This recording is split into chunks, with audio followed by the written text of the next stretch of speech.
Pada zaman Rasulullah Shallallahu Alaihi Wasallam masih banyak orang yang berbuat maksiat dan melanggar peraturan Allah Subhanahu Wa Taala. Berbagai kisah pada masa itu bisa diambil hikmahnya, serta bisa kita jadikan pelajaran hidup agar tak berbuat dosa. Kisah seorang pezina yang minta dihukum rajam oleh Rasulullah Shallallahu Alaihi Wasallam. Ikuti terus tayangan ini di Lombok Dakwah TV sampai selesai. Suatu ketika ada seorang perempuan yang berzina pada zaman Rasulullah Shallallahu Alaihi Wasallam. Perempuan itu merupakan istri orang yang kemudian berselingkuh dengan seorang pria yang menggodanya. Kisah ini diriwayatkan oleh Imran bin Al-Husain Al-Khansa.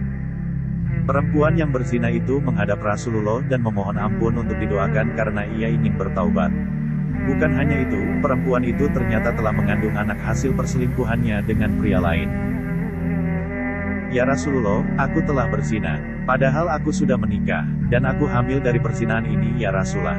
Sucikan aku dengan hukuman mati sebagaimana perintah Allah Subhanahu Wa Taala dalam Al-Quran, katanya sambil menangis kepada Rasulullah. Dalam hukum Islam, seorang pezina baik laki-laki maupun perempuan itu dihukum rajam, yakni dilempar batu sampai meninggal dunia. Perempuan itu terus memohon kepada Rasulullah supaya dihukum rajam agar dibebaskan dari dosa-dosanya. Ya Rasulullah, sucikan aku dari dosa yang telah kulakukan. Aku telah melanggar larangan Allah. Bagaimana nantinya aku akan bertemu Allah, ujarnya. Namun Rasulullah memalingkan wajahnya dari perempuan itu. Hingga terus-menerus sebanyak 4 kali ia melakukan hal sama. Rasulullah menganggap bahwa perempuan ini sedang mabuk, dan berkata, kembalilah sampai anakmu lahir, kata Rasulullah kepada perempuan itu. Kemudian perempuan itu pergi dan datang kembali kepada Rasulullah setelah 9 bulan. Ya Rasulullah, aku perempuan yang datang padamu dan hamil karena berzina. Dan memintamu memberi hukuman mati dari Allah, tapi kau menyuruhku pulang sampai bayinya lahir.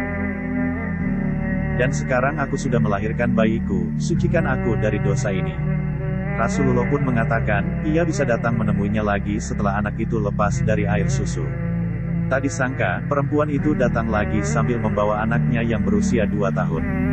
Lalu memperlihatkannya kepada Rasulullah. Melihat kesungguhan perempuan itu untuk bertobat, akhirnya hati Rasulullah tergerak.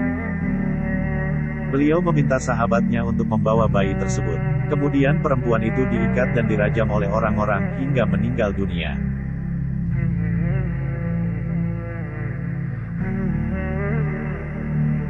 Rasulullah pun memastikan bahwa perempuan itu benar-benar tobat dan semua dosanya berguguran karena ketulusannya memohon ampunan Allah Subhanahu Wa Taala. Sahabat Lombok Dakwah, demikianlah cerita dari seorang wanita pezina. Semoga kita semua terhindar dari segala macam perbuatan dosa.